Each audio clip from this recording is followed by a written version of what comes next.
আসসালামু আলাইকুম। আমি আজকে দুর্দান্ত স্বাদের খাসির মাংস রেসিপি শেয়ার করছি। 1 কেজি মাংসের জন্য আমি নিয়েছি 5টা বড় সাইজের পেঁয়াজ মিহি করে কুচি করে, 2 টেবিল চামচ লাল মরিচের গুঁড়া, 2 টেবিল চামচ ধনিয়ার গুঁড়া, 2 টেবিল চামচ জিরার গুঁড়া আর 2 টেবিল চামচ লবণ দিয়ে একটা বাটিতে আমি অল্প পরিমাণ পানি দিয়ে ভিজিয়ে রেখেছিলাম।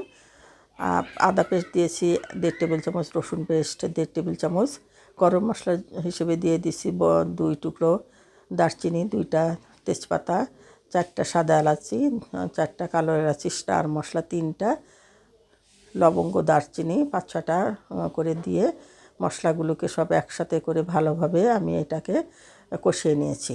কষিয়ে নেওয়ার পর মশলা কষানো হয়ে গেলে আমি আগে থেকে ধুয়ে রাখা খাসির মাংসগুলি একে দিয়ে দিলাম। দিয়ে কিছুক্ষণ নাড়াচাড়া করার পর 10 মিনিটের জন্য আমি ঢাকনা দিয়ে রেখে দিলাম।